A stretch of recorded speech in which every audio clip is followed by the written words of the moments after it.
अच्छा लगा सुनने में। तो ठीक है, अपन लास्ट वीडियो में थे 4.1 फाइनेंशियल प्लानिंग, जिसके अंदर हम लोगों ने सीखा था जीएसटी क्या होता है, सीजीएसटी क्या होता है एंड एसजीएसटी क्या होता है, इसको कैसा फाइंड आउट करने का। 4.1 का वीडियो तो मैंने कवर अप कर दिया था, बच्चों लोग को समझ में भी आ गया था। आज अपन सीखेंगे 4.2। ठीक है, आपका जो फाइनेंशियल प्लानिंग के अंदर 4.2 चैप्टर है, उसके अंदर कुछ पार्ट्स हैं, मैं अपन एक्सप्लेन करेंगे हम। ठीक है, 4.2 के अंदर आपका जो है ना ट्रेडिंग चैन है। ठीक है, ट्रेडिंग चैन है आपका, मैन्युफैक्चरर है, होलसेलर है, रिटेलर है एंड कस्टमर है। फिर है आपका आईटीसी, मतलब होता है इनपुट टैक्स क्रेडिट। उसके बाद है input tax, then output tax and GST payable. ठीक है, तो इस तो सारे पॉइंट आउट है जो आपको 4.2 में लगने वाले हैं। इसको देख लो आप लोग, एक बार लिख लो। तो मैं आपको वन बाय वन एक्सप्लेन करता हूँ। ट्रेडिंग चैन आपका फर्स्ट है, तो मजा आएगा जरा। ट्रेडिंग मतलब क्या होता है, सिंपल से अपन आएंगे। पहले ट्रेडिंग मतलब क्या होता है, देखो धंधा बन गए। अपन वही पुराना वाला एग्जांपल लेंगे, बैट बल्ले वाला। ठीक है, आपने एक्सपोर्ट की दुकान, आपने उसमें माल भर दिया, माल बेच रहे हो। ठीक है, आप खरीद रहे हो, माल बेच रहे हो, तो खरीद और बेच को ही ट्रेडिंग बोलते हैं। ठीक है, इसके अंदर एक चैन है, वर्ड आया ट्रेडिंग, मैंने वो तो समझा दिया। फिर आया वर्ड चैन। चैन बोले तो समझते हो क्या, एक दूसरे को, चैन कैसी होती है देखियो आप लोग, ऐसा। ठीक है, मतलब आपस में जो कनेक्टिंग है उसी को चैन है। अब दुकानदार डायरेक्ट तो माल लेके नहीं आएगा, भाई उसके ऊपर भी कोई होगा। अगर वो माल कहीं से लाता है तो किसी को बेचेगा, वो किसी और को बेचेगा। इनडायरेक्टली सारा माल घूमते घूमते घूमते घूमते जहाँ से बनता है वहां से निकलता है और लास्ट में जाता है कस्टमर के पास, हम जैसे गरीब लोगों के पास। हम लोग खरीद लेते हैं भाई। ठीक है, जैसे मैंने बोर्ड खरीद के लाया, हम गरीब है तो दुकानदार कहीं से तो लाया होगा ना, तो हमने उसे खरीद लिया ये बोर्ड। तो इसको बोलते हैं ट्रेडिंग चैन। ठीक है, ट्रेडिंग चैन मतलब तो समझ में आ गया। अब उसके अंदर पार्ट्स आता है, एक होता है मैन्युफैक्चरर, एक होता है होलसेलर, एक होता है रिटेलर, एक होता है consumer. Consumer is also known as a customer. ठीक है, अब आप लोग तो जानते होंगे भैया, डेली लाइफ में सुनते होंगे भाई दुकान के पास जा, दुकानदार के पास जा, फला जगह जा, होलसेल भाव मिलता है, सस्ता मिलता है। अरे डायरेक्ट जाएंगे अपन मैन्युफैक्चरर के पास जहाँ माल बनता है। तो आप काफ़ी लोग इससे इन सब वर्ड को जानते होंगे, लेकिन फिर भी मैं बता देता हूँ। मैन्युफैक्चरर मतलब क्या होता है, जहाँ पर माल बनता है। ठीक है, जहाँ पर से जो हमारा डायरेक्ट सोर्स है, जहाँ से माल बनेगा, बनने के बाद कुछ मार्जिन रखेगा, वो बेच देगा किसको, होलसेलर को। ठीक है, होलसेलर मतलब क्या, जिसके पास बल्क क्वांटिटी होती है, वो बेचेगा किसको, रिटेलर को। रिटेलर मतलब कौन, दुकानदार किसको बेचेगा, हम जैसे कस्टमर को, रिटेलर को, सॉरी कंज्यूमर को। तो पूरी चैन क्रिएट हो रही है। मैन्युफैक्चरर ने बेचा होलसेलर को मुनाफा रख के, होलसेलर ने बेच दिया किसी रिटेलर को। अच्छा, होलसेलर को ही डिस्ट्रीब्यूटर ही बोलते हैं कुछ जगह पे। ठीक है, क्योंकि वो डिस्ट्रीब्यूट कर रहा है, एक होलसेलर है, उसके अंडर में बहुत सारे दुकानदार होते हैं। ठीक है, रिटेलर आया, रिटेलर ने माल बेचा ग्राहक को, कस्टमर को, कंज्यूमर को। सोर्स शुरू हुआ, सोर्स हमारा था मैन्युफैक्चरर और डेस्टिनेशन थी हमारी कस्टमर। सबसे ज्यादा मुनाफा अपना कमाता है रिटेलर, ये बहुत मार्जिन रख के बेचता है, ये बहुत छोटा मार्जिन रखता है। अच्छा, लेकिन टैक्स जो है सबको सेम भरना है। मान लो कि एक बैट था, ठीक है, बैट हमने जो एग्जांपल लिया था बैट बल्ले का। ठीक है, बैट था, बैट मैन्युफैक्चरर ने बेचा होलसेलर को 10 रुपए का। रेट क्या है अपना, 10 रुपए ही है, और गवर्नमेंट ने बोला कि भाई अपने को 10% ही टैक्स चाहिए। ठीक है, अब मैन्युफैक्चरर क्या किया, 10 रुपए का, सॉरी 100 रुपए का माल बेचा, उसके ऊपर 10% टैक्स भेज दिया। कितना हो गया, 110 रुपए के हिसाब से होलसेलर ने खरीद लिया। अब होलसेलर ने कितना पड़ गया उसको, 100 रुपए का माल 110 रुपए का। अब भाई वो भी तो बेचेगा, मैन्युफैक्चरर डायरेक्ट तो बेच नहीं सकता है रिटेलर दुकानदार को, सॉरी कस्टमर को। वो किसको बेचेगा? रिटेलर को बेचेगा। ठीक है, मैंने अब होलसेलर ने क्या किया, माल पड़ गया उसको कितने का? 110 रुपए का। अब वो बेचेगा किसको? रिटेलर को। उसने बोला भाई 110 मेरी खरीद पड़ी है, अब मैं तेरे को बेचूंगा। बैट बल्ले का टैक्स गवर्नमेंट ने डिसाइड कर दिया है, एग्जाम्पल है 10%, क्योंकि 10% मैन्युफैक्चरर को भी लगा था, होलसेलर को भी लगा। होलसेलर ने 10 रुपए टैक्स लगा, तो अब 110 रुपए माल था, 10% टैक्स जोड़ दिया। ठीक है, उसके ऊपर मतलब कि अब जो अमाउंट बना वो रिटेलर को महंगा पड़ा। रिटेलर ने क्या बोला, भाई मेरे को माल इतने का पड़ गया, 110 रुपया प्लस 10% टैक्स रिटेलर को पड़ा। रिटेलर के पास हम जैसे दुकानदार, हम जैसे कस्टमर जाते हैं रिटेलर के पास, दुकानदार के पास, हमने बोला भाई मेरे को बैट बॉल दे दे, उसने बोला ठीक है भाई। अब वो कितना जोड़ेगा? 110 रुपये था उसको, उसके ऊपर उसका 10% टैक्स था। अब हमसे भी पैसा लेगा ना 10% टैक्स, क्योंकि उसने 10% होलसेलर को दिया था। तो हमारा जो टैक्स बनता चला आ रहा है, सारे ट्रेडिंग साइकिल को पे करना है, मैन्युफैक्चरर को भी पे करना है, होलसेलर को भी पे करना है, रिटेलर को भी पे करना है, और अपना इनडायरेक्टली मुनाफे में जाती है हमारी गवर्नमेंट। ठीक है, माल तो भैया गवर्नमेंट ने खा रही है। तो मैन्युफैक्चरर समझ में आ गया, होलसेल समझ में आ गया, रिटेलर समझ में आ गया, एंड कस्टमर मतलब हम लोग खत्म हो गए हैं। ठीक है, आईटीसी, आईटीसी मतलब क्या होता है? Input tax credit. कुछ खास नहीं है, इनपुट टैक्स क्रेडिट के अंदर दो ही चीज़ें, एक है आपका इनपुट टैक्स एंड दूसरा है आउटपुट टैक्स। ठीक है, इनपुट टैक्स क्या होता है और आउटपुट टैक्स क्या होता है? इनपुट टैक्स का मतलब होता है जब दुकानदार, इनपुट टैक्स का मतलब होता है परचेज, मतलब कि मान लो मैं दुकानदार हूँ, मैंने माल खरीदा, जो मुझे टैक्स पड़ा ना वो इनपुट टैक्स है। ठीक है, इसी का उल्टा जब दुकानदार कुछ सेल करेगा और कस्टमर से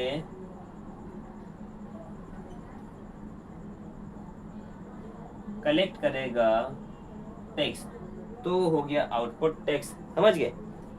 इनपुट मतलब परचेज करने पे जो मिला, और आउटपुट का मतलब जो कस्टमर से हमने कलेक्ट किया। ठीक है, ये यहाँ पे हमारा खत्म होता है input tax and output tax. अब जीएसटी पेएबल, जीएसटी पेएबल मतलब क्या? जीएसटी पेएबल मतलब होता है हमने कितना टैक्स भरा। मतलब मान लो जैसे कि जब मैं बताया कि मैं दुकानदार था, ठीक है, मैंने दुकान में से बैट बॉल खरीदा था, कितने का? मान लो मैंने खरीदा था 400 रुपए का। ठीक है, हमने खरीदा कितने का? 400 रुपए का। टैक्स लगा दिया था हमको, टैक्स लगने के बाद हमारे को 20 रुपये मात्र टैक्स लगा, एग्जाम्पल, हाँ 20 रुपए का टैक्स लगा। ठीक है, तो हमारे को पड़ गया कितना? 420 रुपए। ठीक है, अब हमने इसको बेच दिया कितने का? 420 हमारे को खरीद पड़ी थी, हमने इसके ऊपर 50 रुपए और रखा। जीएसटी जब बेचा, जीएसटी जब हमने कस्टमर से कलेक्ट किया, तो 420 हमारे को पड़ा था प्लस 50, तो हो गया कितना? 470, 470 रुपये हो गया। अब जो जीएसटी पेवर मतलब सिंपल टर्म मतलब कितना टैक्स भरा। ठीक है, तो हमने जब खरीदा था माल तो हमारे को 420 का पड़ा था, जब हमने माल बेचा तो हमारे को 470 का पड़ा। ठीक है, तो अब 470 मतलब 470 माइनस 420 इज इक्वल टू 50। ये हमारा जीएसटी पेबल है। ठीक है, तो अपना यहाँ पर एक्सप्लेनेशन ख़त्म होता है, अपन डायरेक्ट अब 4.2 के सम पे आते हैं। ठीक है, ये लिख लिए आप लोग, इसको इरेज करता हूँ। भैया लिख लिए क्या तुम लोग? इरेज करूँ? बाकी चीज़ बुक में है यार, निकाल लेना, डाउनलोड कर लेना। ठीक है, ये तो इंट्रोडक्शन पार्ट था, इंट्रोडक्शन पार्ट था। अब अपन डायरेक्ट सम पे आ जाते हैं भैया।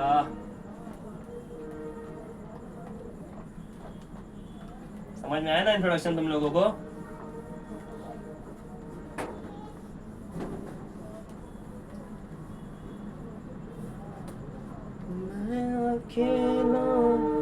तो अभी अपन 4.2 पे आते हैं, ठीक है। 4.2 एक्सरसाइज है। क्वेश्चन नंबर 1 है। क्वेश्चन नंबर 1 क्या बोलता है तुम्हारा कि चेतना स्टोर है, एक दुकान है चेतना स्टोर नाम की, paid total GST of rupees 1,05,000, ठीक है। ठीक है, एक दुकानदार है चेतना स्टोर करके, जिसने जीएसटी पे किया है, ठीक है, इतना जीएसटी पेमेंट किया है। उसके बाद क्या बोलते हैं, हाँ अच्छा, कब किया है? Eight the time of purchase, time of purchase मतलब एक दुकानदार है, एक रिटेलर है, जब उसने होलसेलर या मैन्युफैक्चरर जिससे भी माल लिया तो उसने जीएसटी पेमेंट किया 1,00,500, ठीक है, eight the time of purchase and collect GST. उसके बाद कलेक्ट जीएसटी कितना है? 1,22,500, 1,22,500। कब? Time of collection. मतलब टाइम ऑफ कलेक्शन मतलब ये होता है जब दुकानदार किसी कस्टमर को माल बेचता है और दुकानदार कस्टमर से जीएसटी कलेक्ट करता है तो उसको बोलते हैं टाइम ऑफ कलेक्शन। उस टाइम पे जो जीएसटी कलेक्ट हुआ, ठीक है। जब उसने माल खरीदा था तो उसने इतना जीएसटी पे किया, और जब उसने माल बेचा तो उसने इतना जीएसटी कलेक्ट किया कस्टमर से, ठीक है। उसके बाद क्या बोला है? Find the GST payable by Chetna store, ठीक है। फाइंड द जीएसटी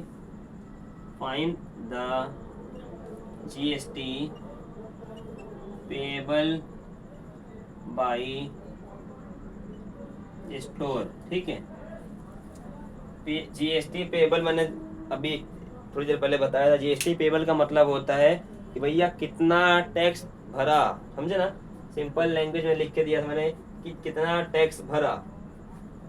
इसने माल खरीदा था तो 1,05,000 का, और जब उसने माल बेचा तो इतना कलेक्ट किया। मतलब कि इसको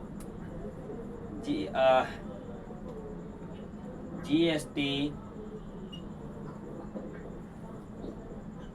payable is equal to output tax minus input tax, समझे। Output tax minus input tax. Output tax कितना था अपना, मतलब जो टैक्स कलेक्ट किया गया कितना था? 1,22,500 माइनस इनपुट टैक्स। मतलब क्या? इनपुट टैक्स का मतलब मैंने एक्सप्लेन किया था, जब कोई दुकानदार माल खरीदता है और जो टैक्स पे करता है गवर्नमेंट को, उसको बोलते हैं इनपुट टैक्स। वो कितना आया? 1,00,500, ठीक है। जीएसटी पेबल, अब इसको 1,22,500 में से बचे हुए अमाउंट को माइनस करोगे तो आंसर तुम्हारा कितना आएगा? 22,000। मतलब कि उसने, दुकानदार ने जितना भी माल खरीदा था और जितना भी माल बेचा, माल खरीदने पे जो टैक्स कलेक्ट किया था वो, माल बेचने पे जितना टैक्स कलेक्ट किया था वो, दोनों में जो डिफरेंस आया है वो आया है 22,000 रुपये का। मतलब कि दुकानदार अब जीएसटी कितना पे करेगा, 22,000 रुपया। ठीक है, ये तो तुम्हारा सवाल हो गया। अच्छा, कभी एग्जाम में ऐसा आ गया कि भैया जीएसटी तो तुमने निकाल दिए, अब तुम ये बताओ कि इसका सीजीएसटी कितना होगा, एसजीएसटी कितना होगा। आएगा नहीं, लेकिन मैं बता देता हूँ। ठीक है, अब तुमको मैंने सिखाया था कि ये तुम्हारा जीएसटी आ गया। ठीक है, अब सीजीएसटी क्या होता है, एसजीएसटी क्या होता है, इसका आधा 22,000 रुपये आया है, मतलब 11,000 रुपया जाएगा गवर्नमेंट, सेंट्रल गवर्नमेंट को, और 11,000 रुपये जाएगा स्टेट गवर्नमेंट को। तुम्हारा सम यहीं तक है, मैंने आगे की बात बता दिया है। ये तुम्हारा फर्स्ट क्वेश्चन हो गया। सेकेंड सम भी सेम फर्स्ट सम की तरह ही है। ठीक है, फर्स्ट सम हो गया, सेकेंड सम जो है अपना, सेकेंड सम क्या बोलता है, Najma is a proprietor of A firm registered under GST. Najma proprietor है एक फर्म की जो जीएसटी के अंडर में रजिस्टर्ड है। फर्म का मतलब समझे क्या, FIRM। इम्पोर्टेंट नहीं है क्वेश्चन में, ऐसा इम्पोर्टेंट नहीं है, फिर बता देता हूँ। मतलब एक नजमा जो है एक छोटे से बिजनेस है और प्रोप्राइटर है वो, मतलब कि अकेली मालकिन है, सेल्फ एम्प्लॉयड जिसको बोलते हैं। ठीक है, वो है जो कि अंडर जीएसटी में रजिस्टर्ड है। ठीक है, उसने क्या किया, she paid GST of ₹12,500 on purchase. She paid 12,500 GST on purchase. ठीक है, परचेज मतलब बोले तो क्या हो गया, ये तुम्हारा इनपुट हो गया, इनपुट टैक्स हो गया। ठीक है, उसके बाद क्या बोला है, एंड शी कलेक्टेड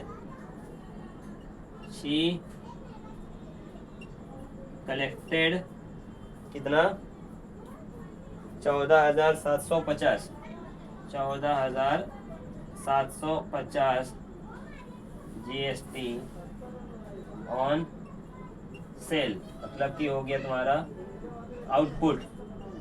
ठीक है, ये हो गया तुम्हारा आउटपुट।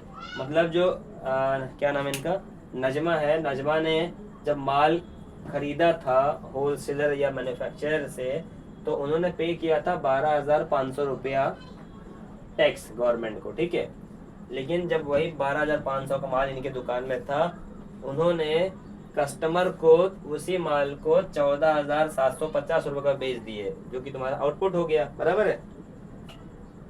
फिर पूछा गया है, what is the amount of ITC to be claim. ITC निकालना है, and then what is the amount of GST payable. फिर तुम्हारा जीएसटी पेबल कितना है वो भी निकालना है। तो आईटीसी तो सिंपल है, तुम्हारे बुक में लिखा हुआ है। आईटीसी कितना है तुम्हारा, बुक में मिला हुआ है, ये तुम्हारा आईटीसी है। मतलब जो चीज़ तुम्हारा इनपुट था वही तुम्हारा आईटीसी है।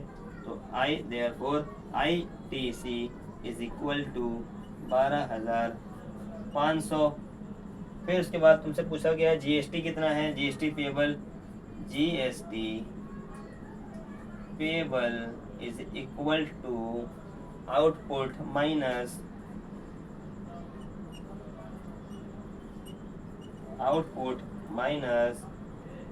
आईटीसी। मतलब जो इनपुट टैक्स क्रेडिट हुआ था नजमा के पास at the time of purchase, वो कितना था, इज इक्वल टू, और जो बेचा है वो है तुम्हारा 14,750 में से माइनस कितना, 12,500। ठीक है, आंसर कितना आया, माइनस करके बताओ, माइनस करें, आंसर कितना आया, 2250। तो ये तुम्हारा क्या होगा, जीएसटी पेबल। ठीक है, मतलब कि नजमा जब माल खरीदी थी तो इतने का था, जब बेची तो इतने का हो गया। दोनों में जो टैक्स उसने कलेक्ट करी थी और जो पे करी थी, एक्चुअल में आप उनको इतना टैक्स पे करना है, 2250 रुपये। ये तुम्हारा जीएसटी हो गया। अगर सवाल इसके बाद ऐसा लिखा होता कि find also SGST and CGST, वही इसका आधा कर देते, एक S में जाता, एक C में जाता। ये हमारा सेकंड सम था, ठीक है। इसके बाद हम अब स्टार्ट करेंगे third some.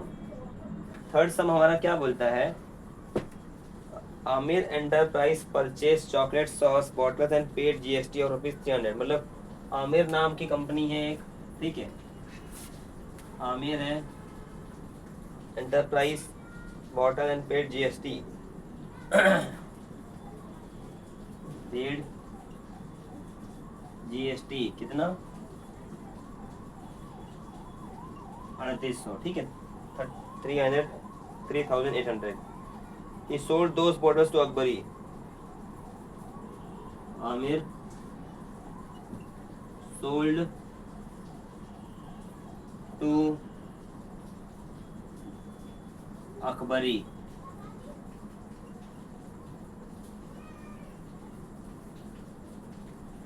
and collected GST कितना 4100। तो यहाँ पर अच्छा ठीक है, आगे में है क्या है, तो उसके बाद मयंक है, मयंक भाई है हमारे। मयंक भाई क्या बोलते हैं, Mayank food corner purchase this bottles from Akbari. Mayank ने परचेज किया किससे, from Akbari and paid GST 4500, ठीक है। क्वेश्चन को लिखते लिखते ही अपने को ऐसा फॉर्मेट तैयार करना है। पहले क्या बोला गया कि आमिर एंटरप्राइज है जिसने कि GST भरा कितना 3800, फिर आमिर नहीं सॉरी अमीर है, हाँ ये अमित नहीं आमिर है, फिर आमिर ने ही पहले परचेज किया था, अब उसको बेच दिया किसको, अकबरी को, और उनसे कलेक्ट किया 4100 रुपया। तो ये हमारा क्या था, इनपुट था, ये हमारा आउटपुट आ गया, ठीक है। ये हमारा क्या आ गया, इनपुट हो गया, ये हमारा क्या हो गया, आउटपुट हो गया, ठीक है। उसके बाद मयंक फूड कॉर्नर ने परचेज किया, क्या परचेज किया, और जो भी परचेज किया और उसके ऊपर GST पेड किया। तो मयंक के लिए 4500 क्या हो गया, इनपुट हो गया, क्योंकि मयंक ने परचेज किया है, बराबर है।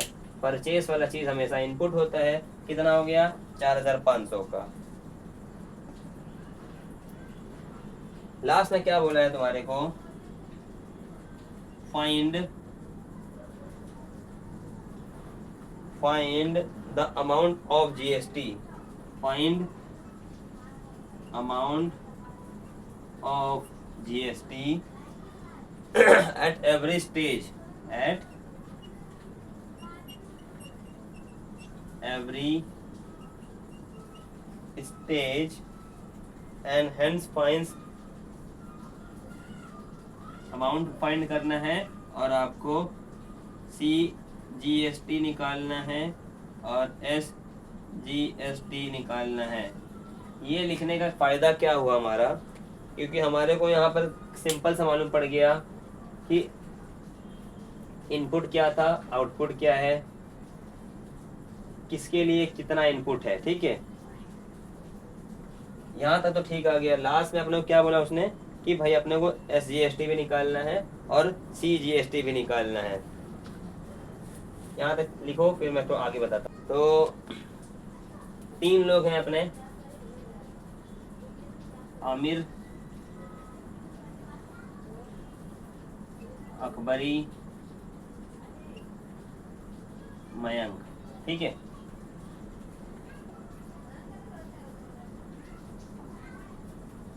और Aamir 3,800 is input, 4,100 is output. ठीक है, तो जीएसटी क्या निकलेगा अपना, 4,100 माइनस 3,800 कितना आएगा,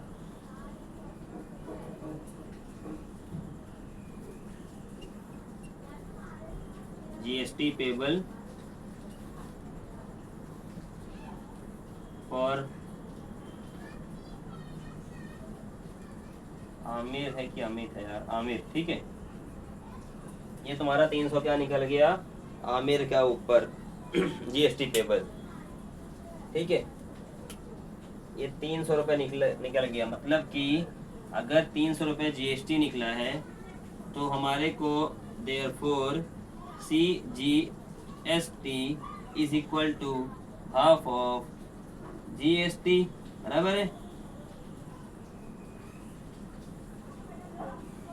CGST इज इक्वल टू आधा multiply 300 is equal to 150 CGST। Therefore CGST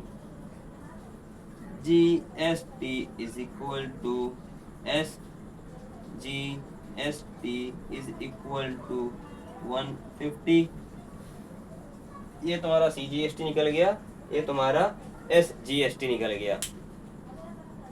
उसके बाद कौन आया था, मयंक। मयंक ने खरीदा था किससे, अकबरी से। कितने का लिया था, कुछ कितने का लिया था, 4500 रुपए का। ठीक है, ITC फॉर अकबरी इज 4100।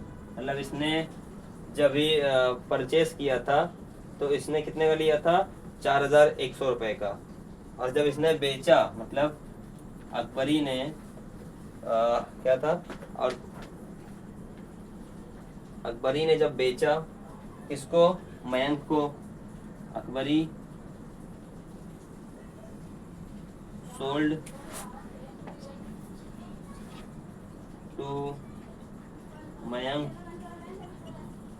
4500। ठीक है, 4100 आया, ये 4500 आ गया।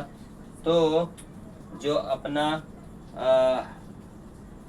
जीएसटी निकलेगा अकबरी के ऊपर, वो निकलेगा 4500 minus 4100, 4500 minus 4100 is equal to 400। समझे, जीएसटी अपना कितना निकल गया, 400 निकल गया। अमित था तो अमित के ऊपर 150 रुपये आया था जीएसटी और एसजीएसटी। उसी तरह अकबरी के ऊपर अगर जीएसटी 400 निकल गया है तो CGST is equal to SGST is equal to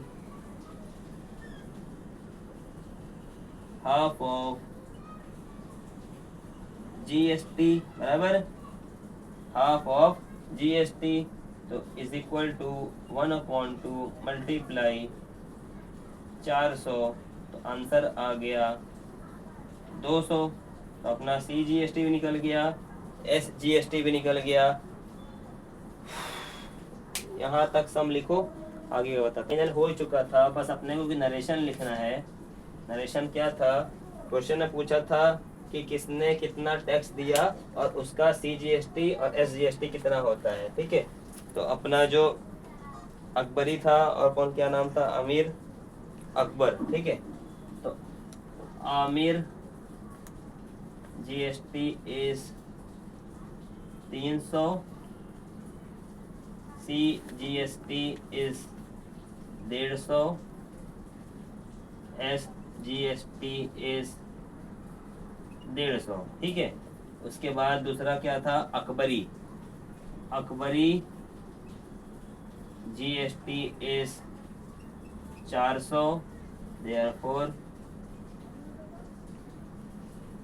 CGST is equal to SGST is equal to 200। सम खत्म हो गया, बस इतना ही लिखना था। वहां से अपना थर्ड सम, यहाँ से अपना सम खत्म हो। सम स्किप कर रहा हूँ, खुद से कर लेना। पांचवा सम पे आता हूँ मैं, ठीक है। चौथा सेम उसी तरह है, अपन डायरेक्ट पांचवे पे आते हैं, ठीक है। पांचवा सम, चौथा स्किप कर रहा हूँ, खुद से कर लेना। पांचवा मैं ट्राई कर रहा हूँ समझाने के लिए, समझ लो। देखो पांचवा सम क्या बोलता है, एक MS ब्यूटी प्रोडक्ट है, worth ₹6,000 and sold to customer ₹10,000. What are the amount of GST and SGST shown in the tax invoice issue? ठीक है, मतलब क्या बोलता है कि एक प्रोडक्ट है, कुछ प्रोडक्ट है, उस प्रोडक्ट को जब खरीदा गया, ठीक है, जब परचेज किया गया है तो 6,000 का था, उसके ऊपर 18% GST लगा दिए। जब उसको सेल किया गया तो 10,000 का बेचा गया और उसके ऊपर 18% GST लगा दिया, ठीक है। मतलब परचेज मतलब क्या, जब दुकानदार जो था उसने माल खरीदा, कितने का खरीदा, 6,000 रुपए का, ठीक है। टैक्स कितना मारा उसके ऊपर, 18% का। तो ये क्या हो जाएगा अपना इनपुट, ठीक है, इनपुट टैक्स हो जाएगा, या तो ITC, ठीक है। फिर उस दुकानदार ने जब माल अपना खरीद के रख लिया तो उसके पास एक कस्टमर आता है, कस्टमर को वही माल वो बेच देता है 10,000 रुपए का। कितने का बेचता है, 10,000 रुपए का, और उसके ऊपर क्या लगाता है, 18% टैक्स, ठीक है, 18% टैक्स। तो ये क्या हो जाएगा अपना आउटपुट टैक्स, ठीक है। अब 6,000 का 18% निकालना है और 10,000 का 18% निकालना है, ठीक है। 6,000 का 18% निकालना है और 18,000 का 10,000 का 18% निकालना है। तो हम लोग क्या करने,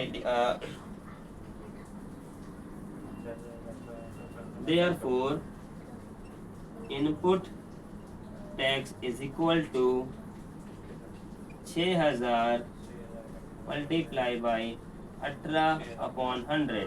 0 0 गया, 0 0 गया, 60 मल्टीप्लाई, अब क्या बचा, 60 मल्टीप्लाई 18, ठीक है। इसका आंसर क्या आ जाएगा, इसका आंसर क्या आ जाएगा, मल्टीप्लाई करो, 1,080 रुपया, ठीक है। ये क्या, ये कौन सा अमाउंट आया अपना, ये कौन सा अमाउंट आया अपना, जब दुकानदार ने माल खरीदा था उसने गवर्नमेंट को टैक्स भरा था, ठीक है। जब उसने गवर्नमेंट को टैक्स भरा था तो कितना भरा था, 1,080 रुपया, ठीक है। उसके बाद जब उसने वापस से माल जो खरीदा था उसको बेचा, तो उस माल जब बेचा मतलब आउटपुट टैक्स निकालेंगे हम लोग। आउटपुट टैक्स, जो माल बेचते हैं उसको आउटपुट बोलते हैं। तो output tax is equal to, कितने का था माल, 10,000 रुपए का था, टैक्स कितना लगा था उस टाइम पे, 18% लिखा था। तो उसका आंसर क्या आएगा, 0 गया, 0 गया, 0 गया, 0 गया, क्या बचा, 100 मल्टीप्लाई 18। तो आंसर क्या आ जाएगा, 1,800 रुपया, 1,800। ये तुम्हारा आउटपुट टैक्स आ गया, बराबर है। अब ITC जो अपना बना वो क्या बना,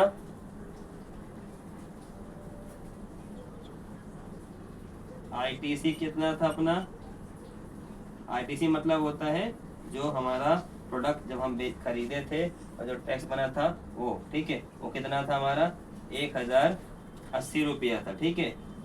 अब हमको क्या निकालना है, GST निकालना है, और क्या निकालने बोला है, CGST निकालने बोला है, SGST निकालने बोला है। तो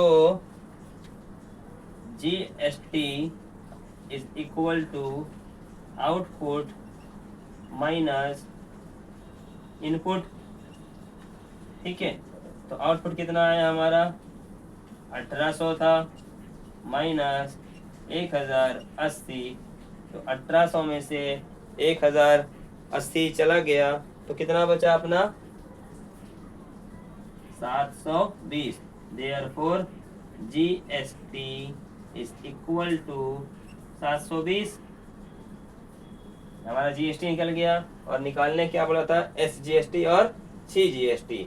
तो SGST और CGST हमारा क्या होता है, मैंने बताया था लास्ट टाइम आपको कि GST और सॉरी SGST और CGST is half of GST is equal to CGST का मतलब होता है तो किसके बराबर होता है SGST के बराबर होता है, और ये दोनों आधा होते हैं किसके GST के, ठीक है, इज इक्वल टू आधा GST कितना मिला अपने को 720, ठीक है, तो 720 का आधा कितना हो जाएगा 360।